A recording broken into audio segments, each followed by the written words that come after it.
Good morning. Good morning. This is Biniam on the Checkin In podcast. Today is July the 29th. Wow, we're almost at the end of the month. 29th today. July 29th, 2021. This is episode number 20 on the Checkin In podcast. Today's question we are considering is, when was the last time you cried and why? When was the last time you cried and why? There are three reasons why this podcast exists. One, for my own first and foremost, for my primary benefit. But the three reasons are as follows. One is to grow an awareness of ourselves. Secondly, is to maximize our happiness. And thirdly, to learn to be kind to ourselves. So, to grow an awareness of ourselves by asking self-reflective questions. To learn to be kind to ourselves, which is a difficult thing. And thirdly, to maximize our happiness. I'm so glad to have you guys join in. Those of you who are joining us on the YouTube live stream, the Instagram live stream, and the TikTok live stream. Glad to have you guys here. See my good old friends coming in. Glad to have you join. Again, the question today is, when was the last time you cried and why? A really potent question that may be challenging, especially for the guys amongst us to answer, because maybe we don't express ourselves in tears.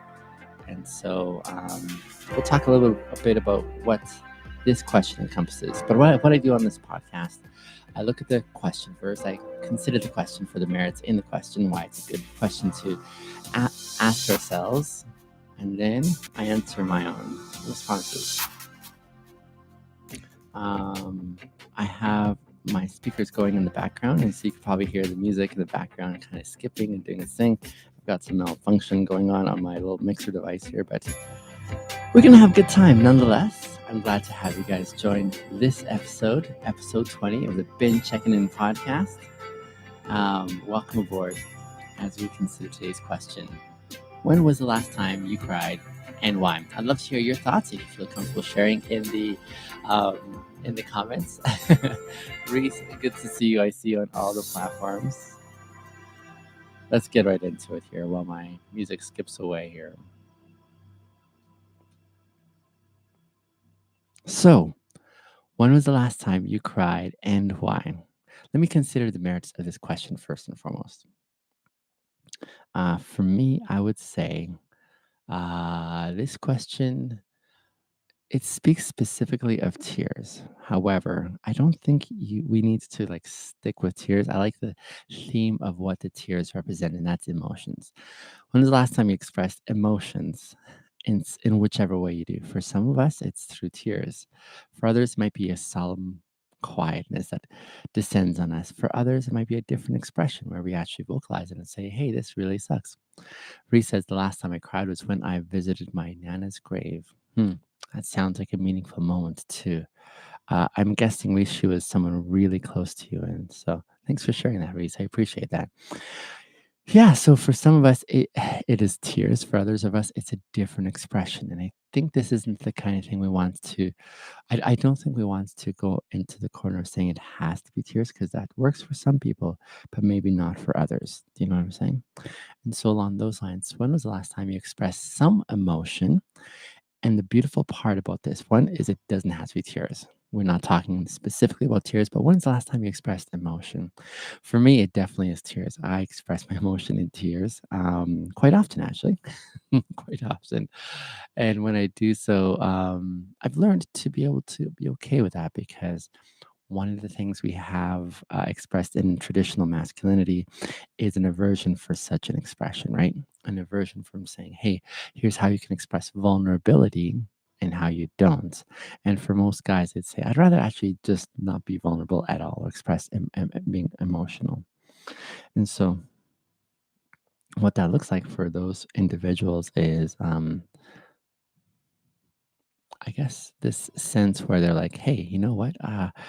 I'd rather just kind of block everything here and give that stoic look. Stoic, nothing can hurt me. I'm unaffected sort of disposition. I don't think that's a helpful response because the body that we are in has a variety of ways coded inside of it to express what's going on internally. And when we refuse to express it in appropriate ways, we are in fearful danger of. I'm just going to turn that music off.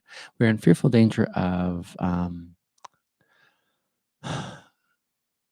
losing a frame of balance in how we can communicate what's going on inside externally. What usually tends to happen is the more an individual packs down those emotions and refuses to express them, eventually gets to a point where it kind of blows up beyond that person's control. And usually, what happens then is something really unfortunate by way of forms of communication that weren't really helpful and don't serve them well.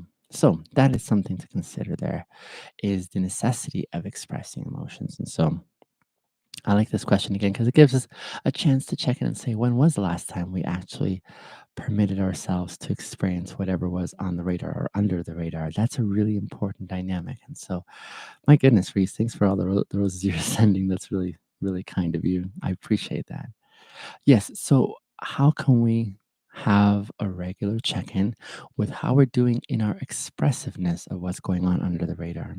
There are a variety of reasons why we might express emotion. And I'm saying emotion in lieu of tears and crying, because that's just one form of expressing emotion. And I don't think we should be sort of prescribing this as the only way that is legitimate of expressing emotion. Crying is one of them. Others are available from laughing to mourning to expressing frustration. So many reasons for why tears would be there. So it's important to do this as often and as regularly as we can because we are wired to kind of clamp down to protect ourselves, to not show people what is really going on underneath here. And so that's a really important component. And so, what does that look like as we're moving forward in expressing emotion? When was the last time you cried and why? It's also good to know why you're expressing emotion. Sometimes I've heard of some of my friends who are wanting to express emotion, but they just don't know how to categorize it. They're like, they just that's all they can get out is like just a frustrating element of expression. That's just like, oh, there's a lot going on under the surface here, but I don't know how to like articulate it. And so I'm just gonna, that's what they would normally do. And so that's legitimate too. But how to be able to give space for that again, right? That's a really important component. And then on top of that, it's also really important to know, even as we're considering the why, how aware are we of our dynamics emotionally? How well aware are we of what happens when we are going to express something, the reason why we're expressing it, and the way our bodies work that way? One of the reasons this podcast exists is, again, to grow in self awareness of the way we are and the way we operate. And that's a really important point. What does that look like when we're expressing ourselves and saying, this is what my makeup is like? Here's why I operate under such a way this way because of how I respond usually to these. And so I'm going to talk a little bit to that even as I share my own responses. But that's another critical component as well too. So that's a few preliminary thoughts that I have on this question here. On when was the last time you cried and why? I'm just changing the question a little bit to when was the last time you expressed emotion and why? And we talked a little bit about the necessity of expressing it so you don't kind of get bottled up and then blow up. Boom. Secondly, we expressed about the necessity of being able to know why you have those emotions under the radar. What is it about the way that your body works or the way your temperament, your personality works that makes this really emotional? It's not always the same from one person to the next. So, what makes you so unique that whenever you see this, whenever you experience this, whenever you express this, this is what usually comes forth in the way that you respond. That's a really important component, I think. And so, um, yes, those are some really important considerations as we get into when was the last time you expressed emotion and why. For me, it was about a weekend ago. A weekend ago, I was with my kids. Was it a weekend? No, it was a week ago. Sorry, a week ago, I was with my kids. And as I was with my kids, we were watching this one movie that I'd selected, and it was going good, but the storyline was moving towards a certain destination that I could almost sense coming. It was a really sweet story. I'm trying to remember the name of the movie. My daughter would remember it right off the bat, but I can't quite pull it to my mind. But the premise was, it had a bit of religious background. So for those of you who are going to go look for it, just be aware that it has some religious background to it. But it was this small girl who, I think she had something wrong with her heart or something like that. But she went to the hospital and spent an extended stay there, an unexpected extended stay. And as she was in the hospital, she kind of touched the lives of many in the hospital, including this convict who was in the hospital needing new kidneys. Now, part of the background of the story was her grandpa had died the year before, but she still had access to her grandpa. She could still see her grandpa showing up in the yard or in her room, and they'd have all these conversations. And so she was really close with her grandpa, even though he had passed away. And as it turns out, she could see her grandpa, but her dad could not see her grandpa. So her dad was trying to give her a serious talk to, saying, "Hey, we don't talk to pretend people," kind of thing. He was a little bit concerned about her response to this. But she just kept on doing her thing, interacting with her grandpa. And they would take her for walks in the hallway. Now, this convict, he really had done some terrible things. And so he was in the hospital because he needed some new kidneys. So he had kind of given up on life. He thought no one really cared about him. And so he was kind of like one of those shaded guys. And as he was in the hospital there, they would take him for walks around the hallway on occasion. They would also, and this little girl's parents and grandma would take her for walks around the hallways. And it just so happens that the paths crossed.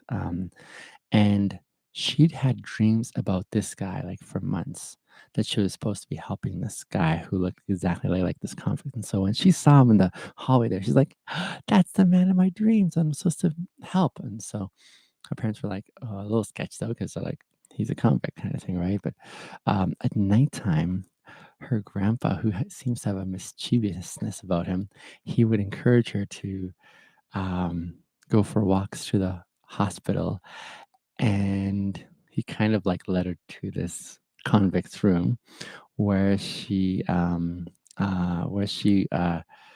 walked right in because she was precocious and she didn't mind, the scariness of the man that most people would have seen. She walked in and said, "Hey, I'm supposed to help you." And he's like, "You should go back to your room, girl." But over time, she kept visiting him secretly at nighttime, just to encourage him. And on her way to his room, usually she would, visit other. She would visit other patients in their rooms and encourage them. And she loved to draw, and so she'd draw these pictures for everyone along the way. And so she got to know this convict, and his heart really melted because here's this innocent girl that was just coming to him and just sharing love and care and concern for him. And so she finally found out why he was there, and he said, "Yeah, I need some new kidneys, and I'm not sure if I'll get them or whatever." So she makes a Christmas wish because it turns out that she's gonna have to stay over Christmas, but she makes a Christmas wish to her parents saying, "For Christmas, what I want, I think, is to be able to give my own kidneys to this convict." And they're like, "No, you need your kidneys." And she's like, "No, please, would you please give me this?" And so they kind of, they're kind of put on the spot. She asked the doctor point blank, "Hey, can I give my kidneys to the convict?" And she's like, "Well, it's up to your parents." And the parents are kind of caught there, thinking, "Oh, what do we say?" And then the mom tries to, reason that it's not possible because you can't have a kid's kidneys and adults. And the doctor's like, "Well, you can, and it will work." But all that to say, as the story was evolving and developing, it turns out that I think just I think it was just before Christmas that she passed away, the small girl. And of course, her family was really devastated, but she got to go be with her grandpa who had already passed away before she did. And they were able to keep her wishes and give this man, this convict, her kidneys, and it saved his life. And he was able to be reunited with his family. And so it was a happy story for everyone else, even though this girl gave up her life. And in doing so, had encouraged so many.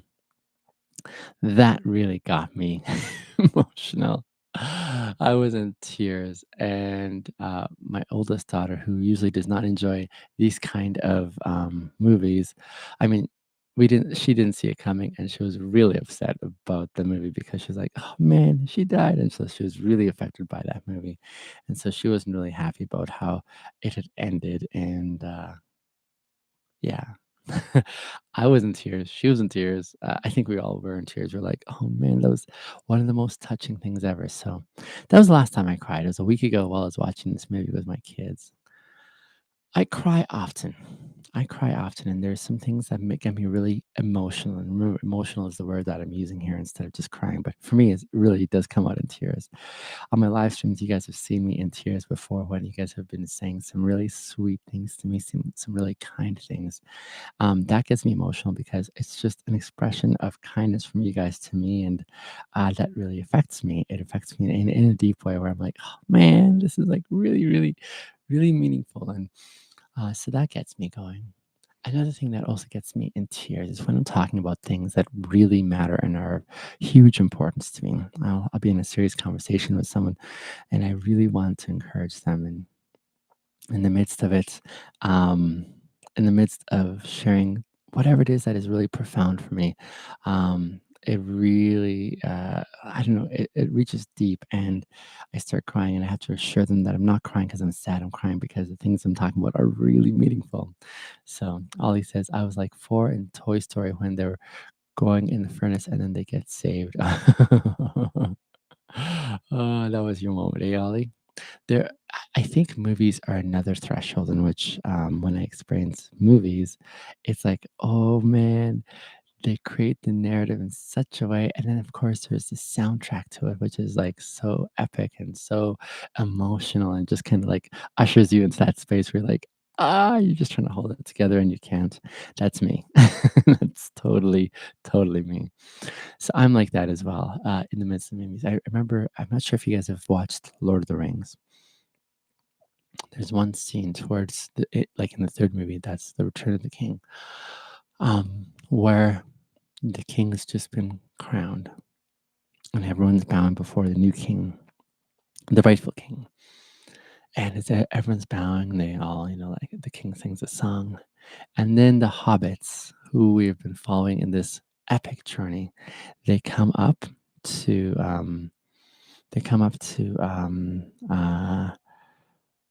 the king, and then they bow down. And then the king, King Aragon, says, "No, no, my friends, you bow to no one." And then he bows before them. And then everyone bows down to the hobbits and they just kind of look around in this stunned look as the whole kingdom there is like bowing and showing them honor. And that moment always gets me. That moment always gets me. It gets me like, oh, yeah, that's a good moment there. And you have to like have followed the whole story to know the significance of all that they've gone through and all they've experienced. And now that they're being honored in a really grand way, these humble hobbits who the king says, "You bow to no one," it's just amazing. Yeah. And then I was just thinking one other part in that story where Frodo says goodbye to his friends as he sails off to the Grey Havens at the end of the whole series. And that is another moment that totally gets me. I cry sometimes when I'm reading a really good story that um, that hits deep, or when I'm listening to a really good speaker who is gifted in telling stories and they're able to craft a narrative. That really gets me too. But I'd say the most common times that I find myself emotionally expressive, especially through tears, is I'm just waving to my friends here on the live streams because you guys are coming in, and I'm like, oh, there you are. I see you there. I see you all there. But yeah, the most common themes that I experience in my life that get me emotional are number one, having really deep conversations of deep importance that gets me emotionally expressive just because it means so much. And even as I share them, it's almost like I'm giving my heart. It's almost like I'm giving my heart and my best intentions and my best wishes to those that I'm sharing my perspectives with. And that really gets me in that zone of like, holy crap, this is really, really meaningful and a moments that I don't want to forget. So that usually gets me going. Movies are a sure way, especially the emotional movies that get you thinking about life and the importance of it. Um, when I watch those who are sharing very emotional um, experiences, maybe they've just lost someone, maybe they've just been hurt deeply. When I hear someone and I'm seeing them emotional, that also gets me there too. And in some way, I think it's a one of my superpowers just because I can be empathetic with them. I can feel in the moment with them. I can be present with them in that moment as I spend time with them, as I let them know, hey, you're not in this alone. So that also really gets me in that zone of expressiveness. So there are a variety of reasons. My last one just happens to have been a movie. Since then, I've just been go, go, go. And that has been good. It's been good for me to experience those few moments of expressing myself emotionally because it actually, as I experience them, it reminds me that my emotional hardware is in good working order, and that is encouraging for me. I really appreciate that. I would love to hear your guys's though. What are some of the things that get you in that zone of emotional expressiveness? I want to talk to the guys who are listening specifically for a moment. Guys, I want to talk to you especially because for us culturally, it seems that we're discouraged from expressing emotion. It seems like we're discouraged from going to those zones where we're saying, hey, here's what's going on the radar, and it may not be good. And I'm going to express it however my body's way of expressing it is that's appropriate. We aren't encouraged to be emotional because we are sold a bill of goods that says guys have to be strong at all points in time. Guys need to be stoic. We need to be strong and stoic so that we don't seem weak. May I suggest to you that when we as guys are willing to be expressive emotionally, we're actually taking a huge step of expressing confidence that we're able to present our vulnerable sides in ways that other guys dare not do. There's cowardice in hiding your emotions and being able to communicate them appropriately. There's cowardice there because it takes guts to do so. And so those who are afraid of doing so will say, nope, I'm going to clamp it down because I don't want to seem weak. Weakness is not expressing it. Strength is being able to express it and look for ways to do so in a way that normalizes these expressions. And so that's what I would challenge you and encourage you to consider, my fellow guys, is to push back against that narrative that says this is not what we do, because it's more important as guys to present as always strong and on point. No, I think the best expression of how we can offer ourselves in a genuine way is to say, here's how I'm trying to figure stuff out. I may not have it all together, but this is what really makes sense to me. So that's what I want to celebrate, especially for the sake of guys, is being able to have this expressiveness that says, hey, as guys, we are going to intentionally let others know what's going on under the radar by way of our emotions. And the only way that they'll ever know is when we communicate it and say, this is what it looks like when I'm in this zone here. Here's how I feel when you do this. Here's how I am experiencing this right now. And it's not such a great feeling, or whatever that looks like. The unfortunate thing for most guys that they're being encouraged to express is anger, and that's about it. And that anger is usually expressed in ways that don't build up communication but tear it down. And so let's look for ways, fellow gents, to appropriately express our emotions in ways that legitimize, normalize that guys do have feelings as well, and that it is totally appropriate for us to be able to express those.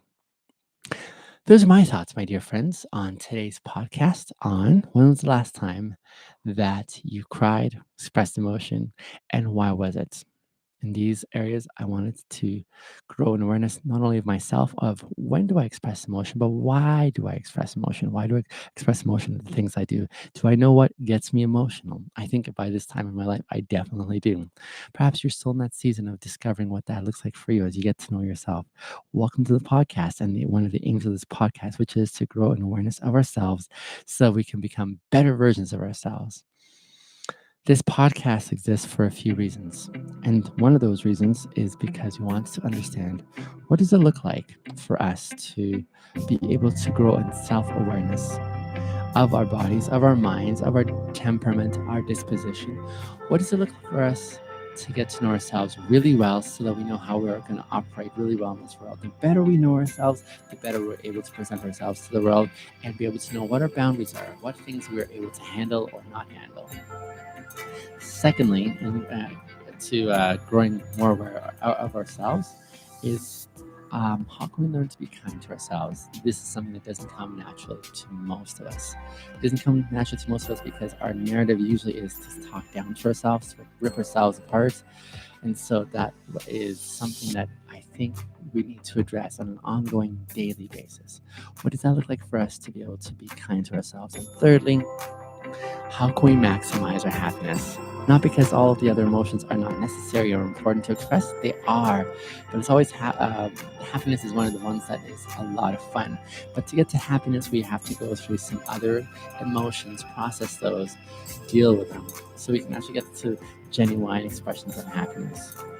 Friends, I would love to be able to invite you to join a community I'm building on my website, biniamasters.com. Here, I'm going to continue to hone down within the context of community and how we can all grow in these elements of growing an awareness of ourselves, learning to be kind to ourselves, and experiencing or maximizing our happiness. That would be such a pleasure for me to share my insights in this realm. biniamasters.com. Go there, check out the membership tiers.